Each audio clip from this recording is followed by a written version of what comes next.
Hello everyone. So I just said I'd come on and explain the issue. I have so for the past week or 10 days I've been getting kind of a shoulder pain. Like I have no power to press overhead with my right hand, and it's really affected my log pressing to the point where I was struggling to press 100 kilos. Jerking has been fine because jerking is a different movement. It's literally jerking and catching the weight above my head. There isn't much pressing involved. So I had it checked out yesterday and kind of decided to pull out from this year's World's Strongest Man, because there's no point me going into Worlds and not being 100% and possibly having to pull out anyway and take the spot from someone else that might do well. So it was it was a hard decision to walk away from this because I've obviously trained extremely hard the past couple of weeks for this, I like my prep really for this has begun back in November, when I was getting ready for Britain's Strongest Man, and that's how I've qualified for World's Strongest Man. And you can see when I do get a proper run into a competition how well I can perform. Like I placed second at Britain's behind the World's Strongest Man, Tom Stoltman. So it's just taking an effect at this stage. Like I've no pressing power on my right shoulder, and I just decided, to just not go ahead and put in a shit performance, maybe have to pull out and take the opportunity then away from someone else. So that is why I had to pull out. Also, there was a couple of things. A few people seem to think that I pulled out because of the drama over here with the recording, and that is not the case. That recording is a load of bollocks. It's completely taken out of context. You got to hear 30 seconds. Luke has all this explained on his YouTube anyway, but you got to hear 30 seconds of a 30-minute conversation.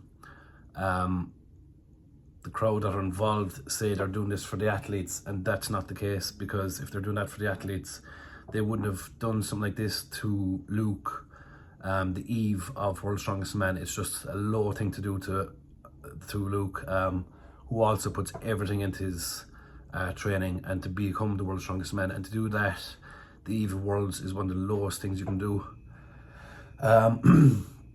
And like, for people saying that there's scandal and there's all this shit going on over here, there's no scandal going on over here. A lot of people don't seem to understand how the seeding works for World's Strongest Man. So obviously the number one seed is Thomas Stoltman, as he won World's Strongest Man.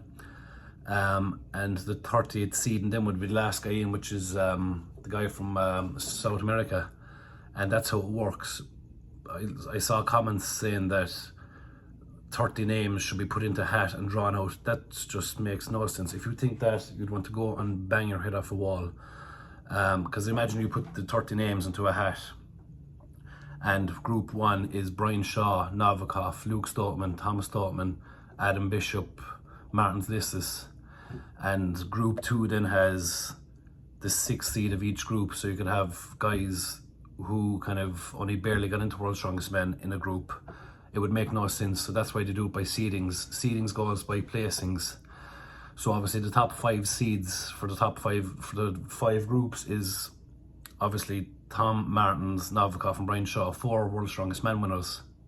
The 5th seed is Luke Stoltman, who's won Europe's Strongest Man, who's won other giant slave competitions. So that's where his top seeding comes from. There's no fixed groups. It's not fixed for anyone. And as for people saying that Giants Live are paying the Stoltmans off, a lot of people seem to think that that's a bad thing. I think it's an amazing thing that Giants Live are willing to pay athletes, because let's be honest, as professional athletes, we're probably one of the lowest professional athletes in the world. And then you have Giants Live who are putting some athletes on retainers, and I can completely understand it. Like, the Stoltmans are a massive brand, and Giants Live have them on a retainer. Like, the Stoltmans sell tickets for Giants Live, they push Giants Live, Giants Live push the Stoneman's, and they have them put on a retainer, and I can completely understand that. I don't see how people think that's a case of scandal or anything like that. I think it's an amazing thing that Giants Live do for the athletes is pay them. So I really don't see the issue there either. There's also no easy group either. So that's how it goes. It goes by seedings. So I was a third seeding, so I was on the list of 1 to 30. I was 11th or 12th place, I think, on that, because I was second at Britain's. I was 5th at Europe's last year. I was 5th at Britain's last year, and I was second at Britain's this year. So I ended up 11th or 12th in the seeding. And that's literally how they decided. It's not fixed. There's no scandal. There's no fixings. There's no easy group. If anything, it's probably the fairest it's ever been this year, because the heats have all the exact same events. Everyone's here to win World's Strongest Man, so there's should be no such thing as a hard group or an easy group. You know, if you're going to win World's Strongest Men, you're going to win your group.